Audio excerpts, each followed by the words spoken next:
before, and that the number of cases reported seems to show a slowing momentum. But again, it changes by the day. Our markets, of course, closed for the President's Day holiday. Back with our panel now, Paul Dietrich. We've also got Dan Geltner, Patrice Lee Onwuka. Patrice, looking at this situation and the Americans on that ship who really weren't keen on getting off that ship because they're going to have to be re-quarantined in the United States. I could understand in this fellow's case with his wife that they were not keen on doing that. So they're stuck in a limbo. A lot of people are. And I'm just wondering how our government addresses that.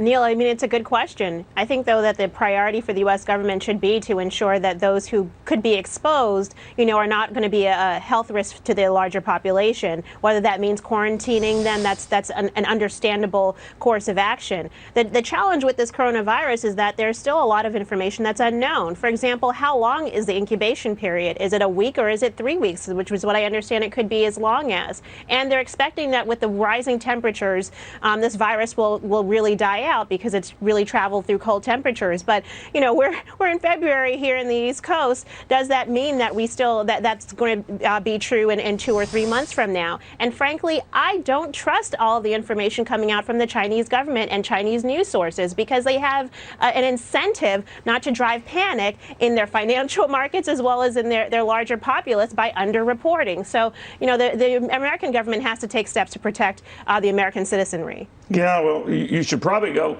change your mind on that because I agree with you. I've been very suspicious of even the economic data we got out of China. It always reminds me of the John Lovitz character, like, yeah, we're growing at 10%. That's a ticket. And they're not. So when they give these assurances about how they're handling this virus, they might very well be handling it just fine. But I get worried. Now, having said that, Dan, and I'll raise it with both of you gentlemen, we're seeing some signs of companies dipping their toes back into the manufacturing waters. There are Volkswagen, Airbus, Toyota that are reopening shuttered factories. They're not all of them, and not for full-time hours, but they are beginning to do that. What do you make of that? Well, this is clearly a positive economic sign, Neil, but I agree with what you said before. This is going to be a day by day.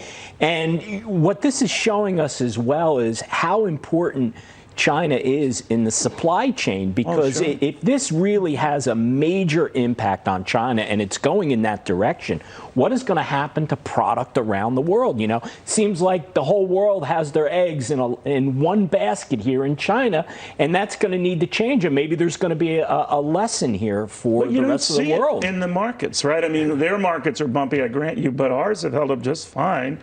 Interest rates are going as a lot of money goes to our debt. What do you think's going on? Well, so far, I think there's been 2,200 deaths from this worldwide. That's terrible.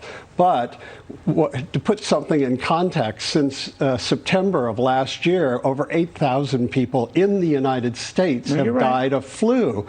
And so everyone, I think Wall Street has believed that although there will be some disruption in the supply chain, that in general, this is something that's manageable and will have a very minimal impact in the long term with the U.S. economy. All right, we'll watch it closely. I want to thank you all. And we hope you're right on that.